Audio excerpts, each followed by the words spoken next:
Okay. Magandang tanghali po mga kababayan ko sa lungsod ng Maynila, mga batang Maynila, mga nanay at tatay ko, at ang mga minamahal kong lolo't lola. Sana po nasa mabuti kayong kalalagayan.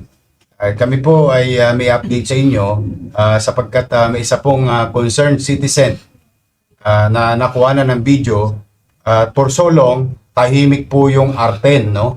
Simula nung naupo tayo, talaga pong pinangako natin yan sa tao na pagtitinuin natin yung Arten Avenue na yan o Boulevard. No? Sa matagal na panahon, yan po ay nananamlay na sa mga krimen nangyayari. Ngunit kaninang madaling araw, meron pong isang insidente at ipinagpapasalamat ko sa malakas na loob ng isang netizen na nabidyohan. Pakita nyo nga yung video, yung insidente. Nabidyohan. Ayan po. Binibiktima ho itong isang babae nitong dalawang gago na ito. Muntik pa saksakin. Biri mo, pera lang ang lahat.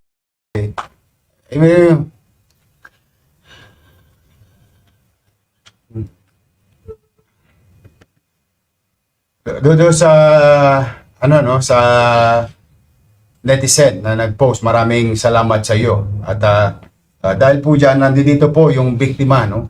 Na si Patricia Lopez, yung nakita nyo nakasakay sa motor kanina. Trumang-truma pa hanggang ngayon. Nangyari po yung insidente kaninang madaling araw, alas 3 ang madaling araw. Hindi ko naman maintindihan sa mga to. Akala yata nitong mga to, joke kami. Sinabi ng... Anyway, Miss Lopez, you're from Navotas. Saan ka papunta? Moriones, sa Tondo. Ito po, yung biktima, hanggang ngayon, trauma po talaga ito. Pagpasensya mo na, meron pa rin mga malalakas ang loob na tulongges na gusto subukin ng Maynila. But I am happy that you are safe. More than anything else. Yung pera na mawawala, gamit mawawala. Ang importante sa akin, ligtas ka. Now, bilang tugon sa pang-aabuso, pambibiktima kay Patricia Lopez, gusto po namin i-update kayo. Pasok mo yung dalawa na yan.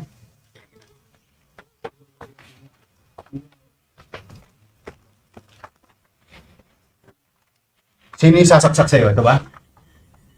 Sino? Ito? Yung uundayan ka pa ng saksak? Kilala mo itong dalawang to? Yan yung nakita mo. Narinig ko rin po yung boses nila kanina. Sino po yun? Sila yun. Anong mga nakuha sa'yo? Yung cellphone ko po. Tapos yung pera hindi ko po pambayad ng bills. Asan yung pera? Asan? Dodong. Ikaw, yung pangalan mo? Moises. Ikaw, Marlon. Nakanin yung pera? Pati cellphone.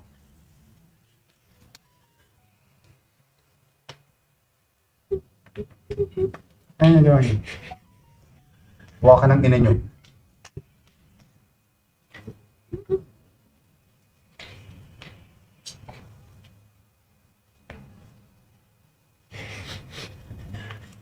Kunin yung cellphone, ha? Ito na sa operatiba natin, kinuha yung mga water po sa cellphone sa pinag-pipit. Ba't sino si Dudong? Ha? Tang ina mo. Sinungaling kami lahat ngayon. Ha? Siya ba yung nasa video? So wala ka doon. Hindi ka niya kasama. Anong ginasabi mo? Siya talagang tumira. Putang ina nyo, sasaksakin nyo pa yung babae eh.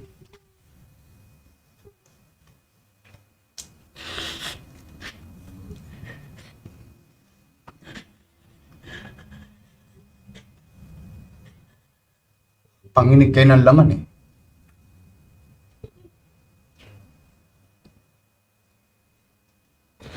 Ano si Dudo?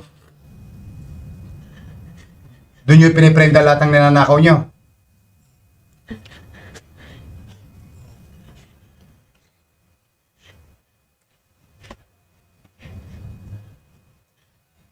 Na medical na to mga to.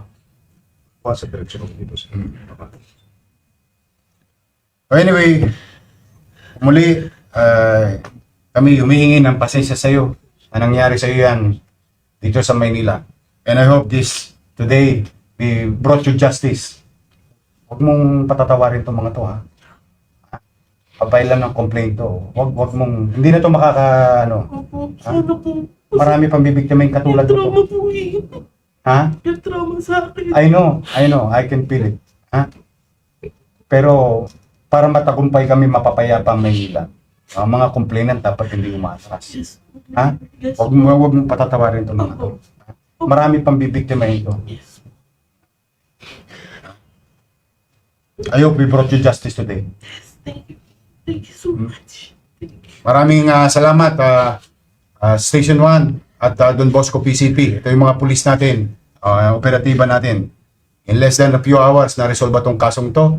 Again, ako'y taus-pusong nagpapasalamat sa ating mga netizen for being vigilant in participating also in our fight against criminalities in the city of Manila.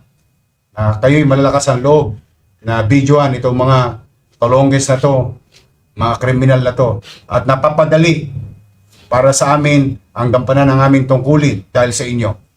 Huwag ko kayo mag-aalala lagi. Itatago namin lagi ang pangalan ninyo. Kayo po proteksyonan namin sa mga bagay na ibinibigay nyo sa aming impormasyon.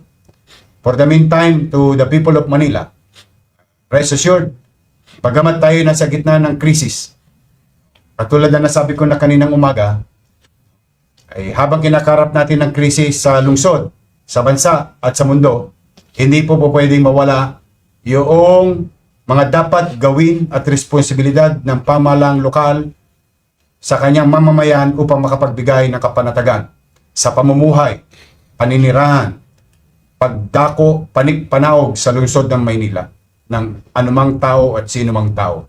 Ito po ang inyong lingkod. Sana po'y nakapagbigay kami ng some level of assurance that justice will be served always. Kami po'y hindi perpektong gobyerno. Itong mga lokong ito, maaaring makalalagpas sila, panandalian.